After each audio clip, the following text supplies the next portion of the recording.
श्री महापुराण भाषा प्रथम विद्वेश्वर संहिता मंगलाचरण पहला अध्याय कथा प्रसंग।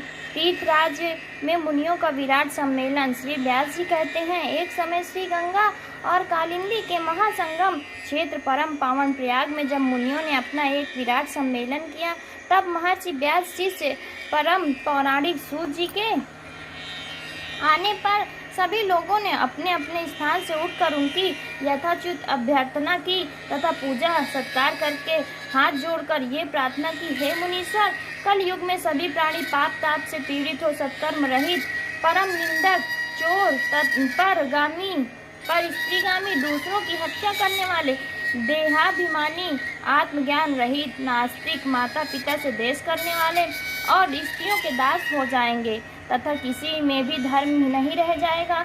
ब्राह्मण, लोभी, वेद को बेचकर जीविका करने वाले, धन की इच्छा और मद से मोहित, अपनी जाति के कर्मों को छोड़कर त्रिकाल संध्या न करने वाले, ब्रह्मज्ञान से रहित, दयाहीन, आचार और व्रत का लोप करने वाले, कृषक, कूर और मलिन स्वभाव के हो जाएंगे। क्षत्रिय भी धर्म से विरक्त, कुसंगति और पाप परायण होंगे।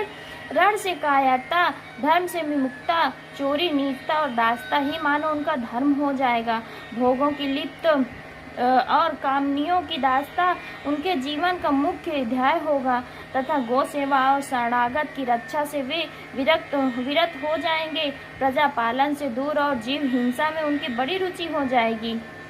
इस प्रकार वैश्य भी संस्कारहीन, अपने धर्म से रहित, कुमार्गामी और जैसे ही हुई हो डंडी मार कर केवल धन कमाना ही अपने मुख्य धर्म समझेंगे और वे भी किसी अन्य की ओर कदापि ध्यान नहीं देंगे। वे गुरु, देवता और ब्राह्मणों से रहित, कामी, मलिन, आशय वाले, मोहाछत्र और परम लोभी होंगे।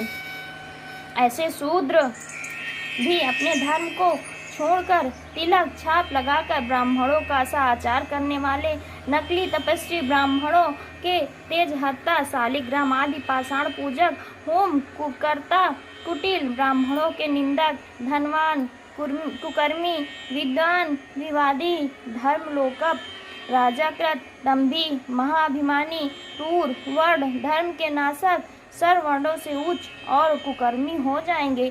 इसी प्रकार स्त्रियों में भी धर्म का ह्रास हो जाएगा और तपोगुण से युक्त, जरवासी, पति से विमुख, माता पिता की भक्ति से रहित, दुराशय युक्त और नित्य रुना रहा करेंगी तथा ऐसी नष्ट बुद्धि संतान की लोक परलोक में क्या दशा होगी, तब वे किस उपाय से सद्गति को प्राप्त होंगे। हे सूत जी, इस सम्मेलन में आप इस प्रकार प्रकाश डालिए कि हम लोगों की इस बात की बड़ी चिंता है कि जगत की आगे क्या दुर्दशा होगी। परोपकार से बढ़कर दूसरा धर्म नहीं, अतः इसके लिए जो सर्व सिद्धांतों से मान्य हो ऐसा कोई सरल युक्ति आप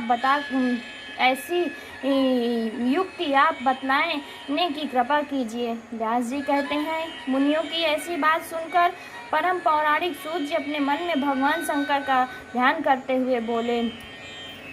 इति श्री महापुराण विद्वेश्वर संहिता का पहला अध्याय समाप्त।